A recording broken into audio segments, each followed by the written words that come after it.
ia membuatnya suci, ia membuatnya benar, ia membuatnya seolah kesalahanku. Di tempat yang seharusnya tak pernah disentuh, siapapun lalu menyakiti ke mamaku tanpa dicuci. Oh, ini keker.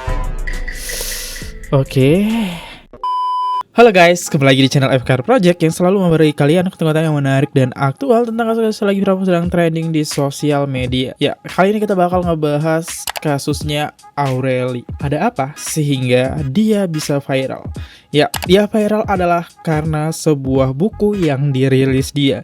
Dan bukunya ini bikin kita shock ya, dan bikin kita terkaget-kaget ya. Dari parasnya yang cantik dengan hidup yang kemewahan, ternyata dia punya sisi gelapnya. Apa itu sisi gelapnya dan kenapa ini isunya bisa viral? Mungkin yang gak ngikutin bakal aku bahas di sini dan kita kumpas. Buat teman-teman yang baru mampir, jangan lupa guys diklik dulu tombol subscribe-nya, karena ingat, gosip gak pernah mati, drama di Indonesia itu gak akan pernah habis, dan akan kita kupas di channel ini. Kita mulai videonya sekarang yuk. Let's go.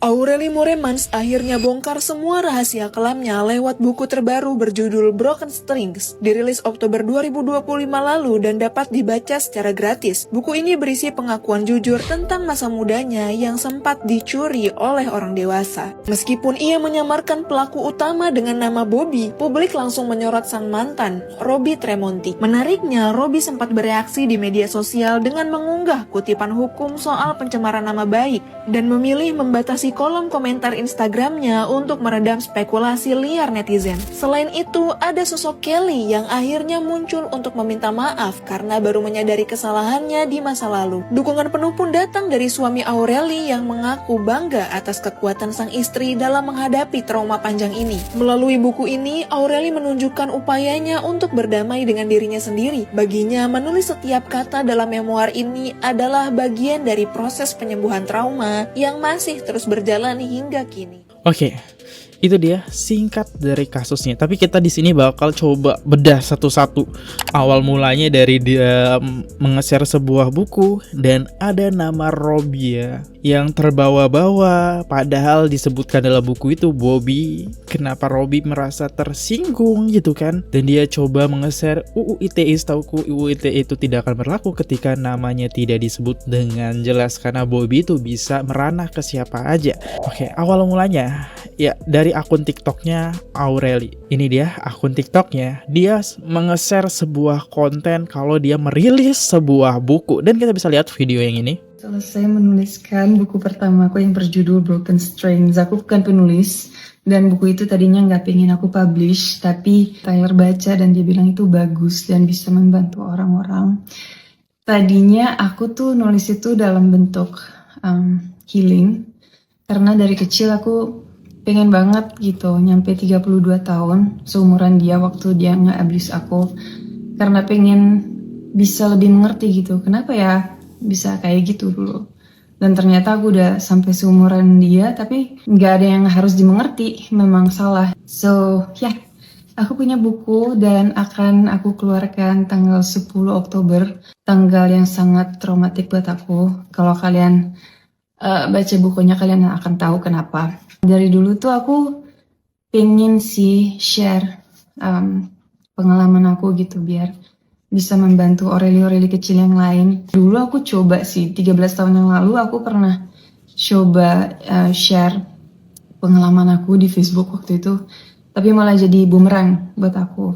Media-media cuma ngangkat-ngangkat kata-kata yang clickbait yang akhirnya merugikan aku. Orang-orang yang baca berita cuma tahu 1% dari cerita aku dan itu pun kebanyakan nggak benar gitu. Jadi ya udah, ini aku share dalam bentuk buku.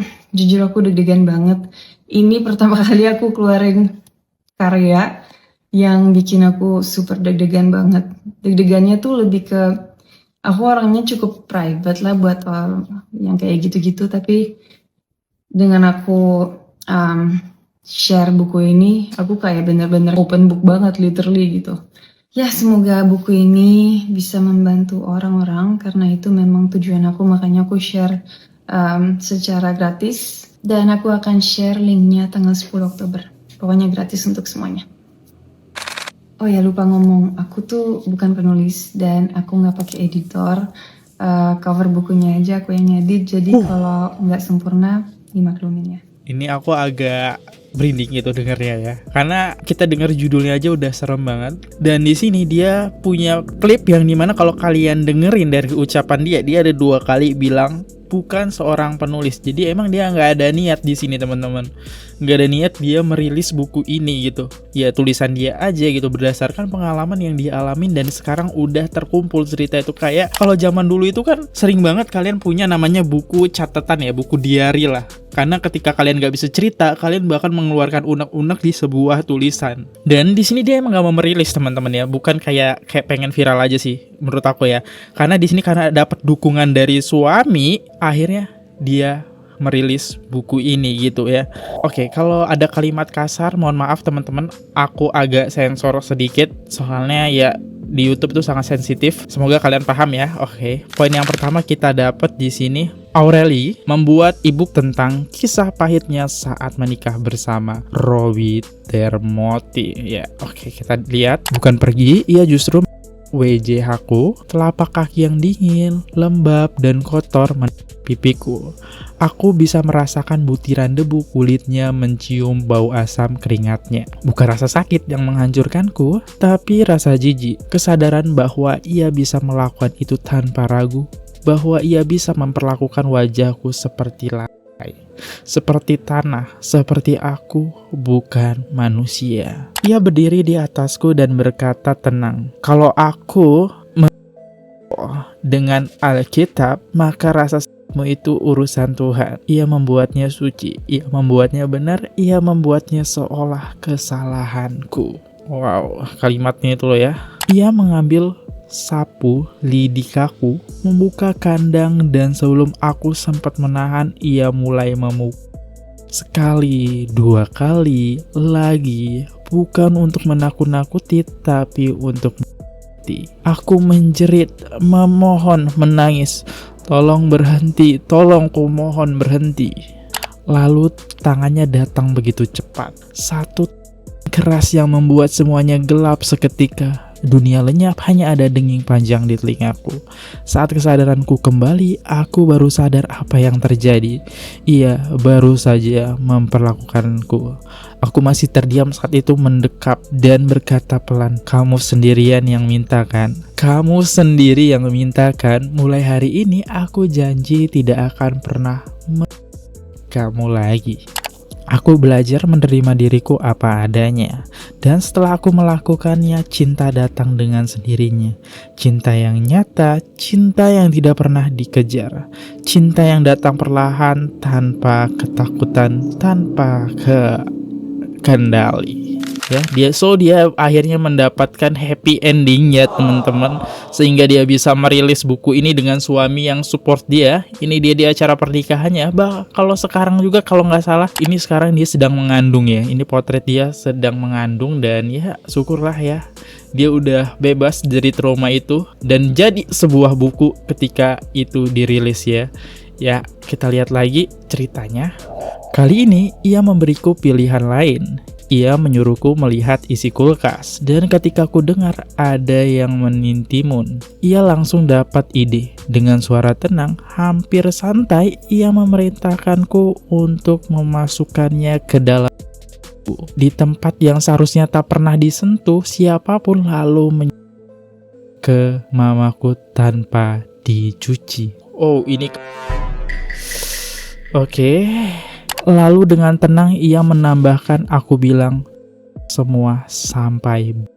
Untuk pertama kalinya ia meludahku di depan umum. Setelah malam itu semua jadi kebiasaan, tak butuh alasan besar. Kadang karena aku lupa mematikan lampu kamar mandi, kadang karena aku lupa menutup botol baby oil lagi. Pernah juga hanya karena aku lupa mengecas ponselnya. Apapun alasannya, hukumnya selalu sama. Tangis, paksa, permintaan maaf, tidur.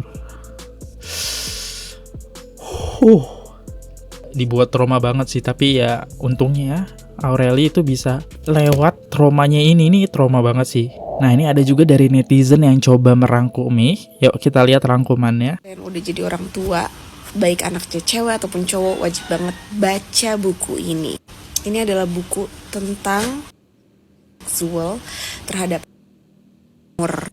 Udah terpapar oleh media TV dari usia yang sangat muda, di bawah 16 tahun. Dan sekitar umur 14-15 dia ketemu sama seekor Bobby. Di love bombing dan dibuat merasa nyaman. Aureli saat itu menurutku kurang dapat proteksi yang lebih dari orang tua. Karena Aurelinya juga takut cerita.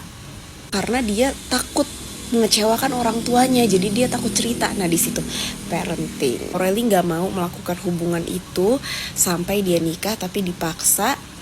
Dan ternyata itu gak hanya terjadi di gang yang gelap, dipaksa kayak di film-film, tapi juga bisa terjadi di rumah sendiri, di kamar sendiri, oleh orang yang dia percaya sayang sama dia. Singkat cerita, banyaknya manipulasi yang dilakukan oleh si Bobby hingga Aureli harus oke deh, gue korbankan hubungan gue dengan orang tua gue demi si Bobby, supaya si Bobby gak menyakiti orang tuanya. Intinya emang siklus gitu ya yang dilakukan oleh si Bobby ini jelek banget. Manipulatif dan tukang kontrol.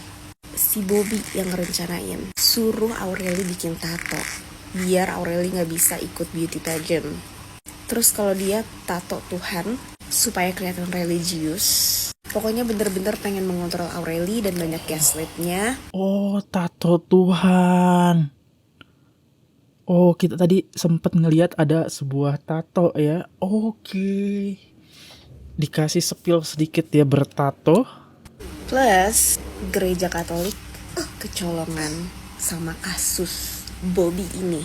Tapi udah terselesaikan konfliknya ya. Singkat cerita, setelah Aureli tahu kalau ternyata dia tuh gak bener-bener menikah secara resmi di gereja Katolik dari mamahnya, dia ngerasa oh gue punya power untuk itu. Dia berani untuk mematahkan si Bobby, maksudnya untuk menyudahi hubungannya dengan Bobby dengan ngaduin kalau biru-biru di badannya disebabkan oleh si Bobby ke mamanya Bobby yang suka ngebela Bobby dan selalu percaya sama Bobby. Paham gak sih? Jadi kayak bener-bener ada unsur parenting yang sangat nyata gitu loh dari buku ini. Begitu udah selesai, tentu dong Aureli serta orang tuanya pengen ngelapor. Tapi ketika udah bicara dengan pengacara, susah gitu kayaknya untuk menang karena bukti-buktinya kurang kuat. Akhirnya dengan ide papahnya ya udah Aureli tulis di Facebook kisah dia. Malah dipelintir oleh media untuk clickbait dengan judul-judul yang menyebalkan itu. Singkat cerita akhirnya dia punya ide untuk membuat buku karena suaminya juga yang mengidekan kenapa lu gak bikin buku aja supaya lebih berguna juga ceritanya untuk orang-orang di luar sana yang mungkin mengalami hal serupa.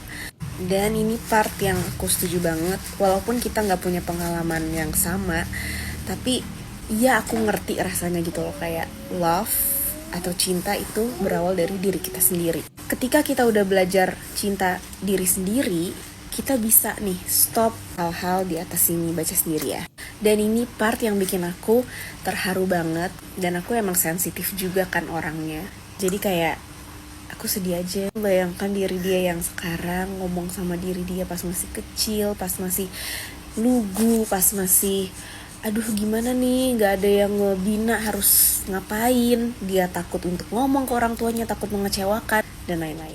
Kita bahas ya, kenapa sosok Robby Termoti ini sekarang jadi tuduhan netizen ya teman-teman ya. Pertama, kita bisa lihat ada sinkronisasi dengan nama panggilan ya.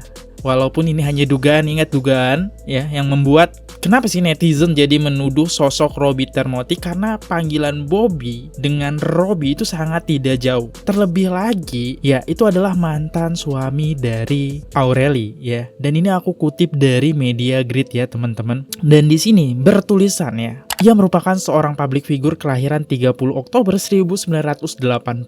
Robby sempat menikah dengan Aureli pada tahun 2011.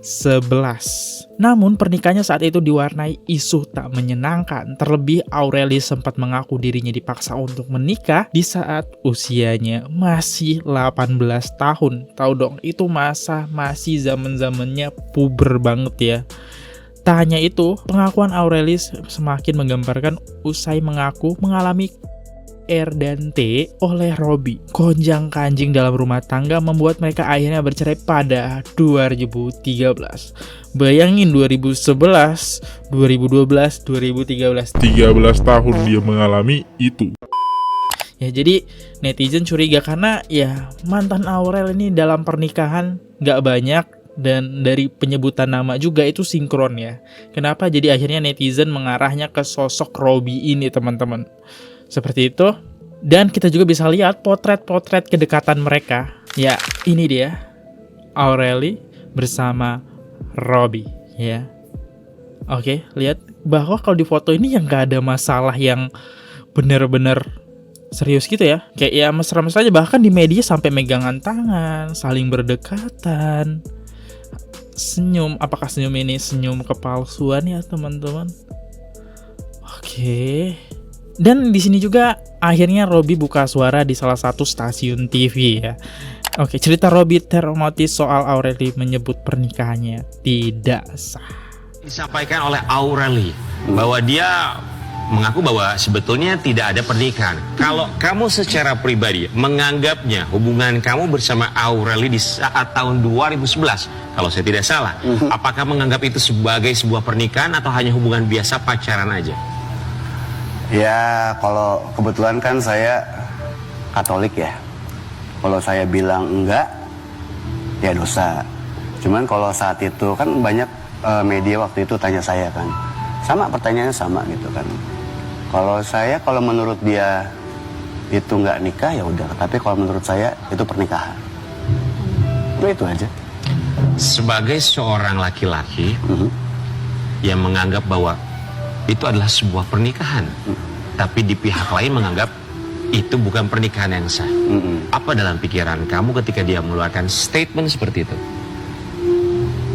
Pada saat itu sih, pada tahun itu ya hancur ya, sedih pastilah. Saya juga kan manusia ya. Tapi mau gimana gitu? Saya terima apa adanya, termasuk berita-berita yang dulu yang udah lalu gitu kan. Saya terima selama nggak mengganggu saya secara hukum, ya saya anggap kayak nggak ada aja saat itu. Dengan adanya statement itu sedikit banyak pasti mempengaruhi kamu pun juga pandangan orang lain terhadap kamu. Kamu sempat coba untuk menghubungi Aureli nggak sih? Kok sampai ada statement seperti itu dari kamu? Nggak pernah. Jadi kamu biarin aja? Biarin aja. Kamu tidak masalah dengan statement dia? Nggak masalah. Karena kalau dari saya pribadi itu rekan-rekan media kan saat itu kan tanya ke saya. Kenapa saya saat itu seakan-akan kayak hilang ya, kayak nggak mengcounter, karena sifat saya tuh saya nggak mau konflik, itu akan jadi pro dan kontra kan pada saat itu. Kita sama-sama tahu kan kalau ada suatu konflik pasti ada yang pro dan kontra. Kalau saya sih selama nggak ada polisi hubungin saya atau nggak ada DPO tentang saya, berarti kan saya dalam posisi biarkan masyarakat yang nilai sendiri. Saat itu kan saya diemin seperti itu aja. Berarti di sini memang ada dua pengakuan yang berbeda. Aureli dengan pengakuannya mengaku bahwa tidak ada pernikahan, sementara kamu merasa bahwa itu adalah sebuah pernikahan. Itu dia statementnya ya. Jadi apapun yang mau dibilang oleh Aureli, ya sosok si Robby ini tidak peduli. Kita di sini menemukan sebuah tato berlogo Tuhan ya. Tapi balik lagi kita nggak tahu karena ini fotonya dari samping gitu kan. Oke, dan ya mungkin kalian sendiri yang beli komentar. Aku tidak mau memberikan komentar apa, tapi ini aku hanya bilang dugaan teman-teman ya. Oke guys, subscribe channel FKR Project. Jangan lupa kalian subscribe channelnya FKR Project. Subscribe channel FKR Project. Hai guys, jangan lupa untuk subscribe FKR Project.